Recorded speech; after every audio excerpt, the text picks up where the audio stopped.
So I need your full name and your date of birth, please. It's Vincent Ciliberti Jr., August 5th, 1983. Okay, thanks. And the appearance of counsel, please? Sarah Corcoran on behalf of Rachel Mitchell for the state. All right, thank you. Mr. Ciliberti, you got arrested on allegations of luring a minor for the purpose of sexual exploitation. It's a Class 3 felony. Also, sexual conduct with a minor as a Class 3 felony. I think this is the one that didn't say attempted, and I just got them confused.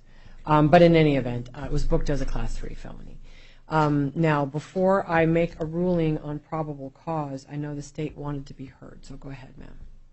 Yes, Your Honor.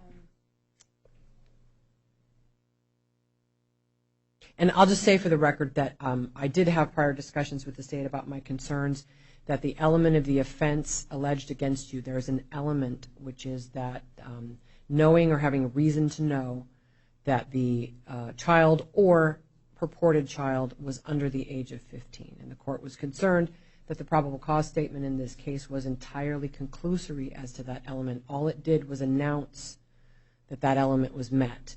And this court has great concern that that is not legally sufficient in a case like this. They have to say why they think that. And that it is akin to announcing any other element of a crime without telling the court why they believe that that element is satisfied. So, Ms. Corcoran, go ahead, whatever record you wanted to make. Your Honor, two things. One is that the probable cause statement in this case does indicate that the officers intended to book the defendant on attempted sexual conduct with a minor, just for the record. Did they? I'm sorry, is it in there? In the probable cause statement.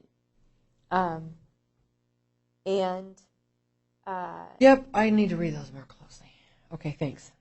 And the state would ask the court to reconsider on the probable cause basis. The state believes that by the probable cause statement saying that the defendant communicated with an undercover officer via an instant messaging application with whom he believed was a 14-year-old boy. The state believes that it can be inferred that the undercover officer told the defendant that he was a child or a 14-year-old child.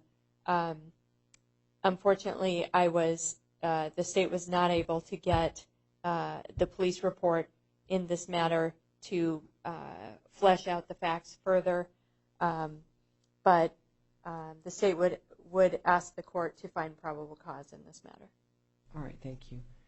Mr. Ciliberti, as much as it pains me in a case like this, I believe that this is legally insufficient probable cause, and that probable cause should not be a moving target depending on how serious the allegation is. That if there's a conclusory element with respect to marijuana possession, there's not probable cause. And if there's a conclusory element with respect to a predatory sex offense, then there's not probable cause.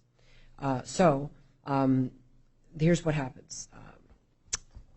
I am not finding probable cause for purposes of this hearing only on these allegations.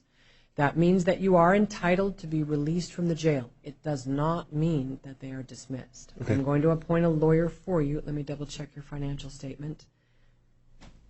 And I am going to give you a court date. But other than that, I am unable, I believe, based on what I feel is my obligation to evaluate the probable cause submitted by the police, that the police have sufficiently met their burden for probable cause in this case. I do also want to note for the record that I was informed that the county attorney's office contacted the arresting police department and asked them to provide supplemental probable cause, and make sure which police department it was. The Tempe Police Department was very well aware that the court felt that it could not find probable cause, and the Tempe Police Department declined to provide additional probable cause.